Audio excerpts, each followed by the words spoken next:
మీరు మంచిగా నజరేసిండ్రో లేదు ఈ 6 రోజుల సంధి కవితక్క ఏడుకోయినా వెనకమర్ల గులాబీ జెండాలు లేవు కారు కార్యకర్తలు ఉంటలేరు అక్క ఫోటోలు ఉంటే బాపు ఫోటోలు వెనకాలుండి జై కొట్టేటోళ్ళు సుత బీఆర్ఎస్ పలుకు లేదు గాని అధ్యక్షుల వారినైతే జోరుగా తలుస్తాండ్రు లెక్క చూస్తుంటే జాగృతి పేరుతోటి ఇక జోరు చూపించేటట్టుందిలా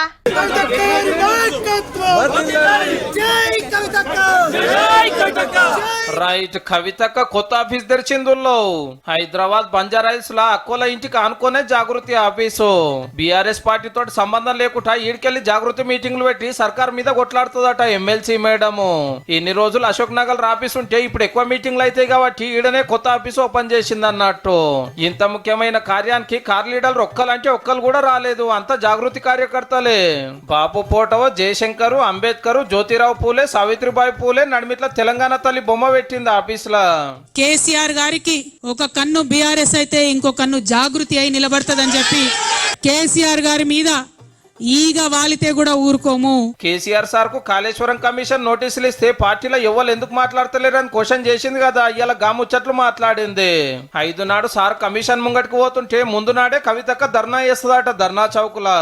తెలంగాణ జాతిపిత అయినటువంటి కేసీఆర్ గారి మీద మీరు ఇవాళ నోటీసులు ఇవ్వడం అంటే యావత్తు తెలంగాణకు నోటీసులు ఇచ్చినట్టే. 1 కోటి ఎకరాల మాగాణం తెలంగాణ వేసినందుకు కేసీఆర్ గారికి ఇలా మీరు నోటీసులు ఇచ్చిండ్రా? బాపు కోసం మాట్లాడింది కానీ అన్నం ముచ్చట ఎల్లబెట్టకుండానే ఎల్లమే వెళ్ళిపోయింది.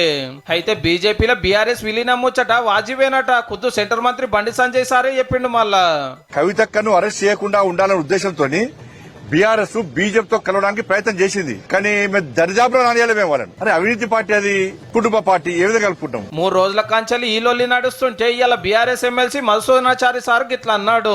ఈ పార్టీ ఫౌండర్స్లలో నేను ఒకరిగా కూడా మాట్లాడుతున్నా.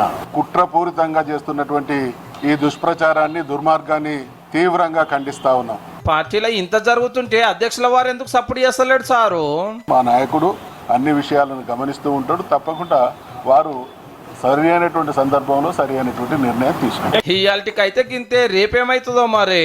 కల్వకుంట్ల ఆర్ట్ స్టేషన్ ఆధ్వర్యంలో 4 పత్త ఆట నడుస్తుంది. హరీష్ రావు గారు, కవిత గారు, కేటీఆర్ గారు, సంతోష్ రావు గారు 4 పత్త ఆట నడుస్తున్నది. దీనిలో కేసీఆర్ గారి జోకర్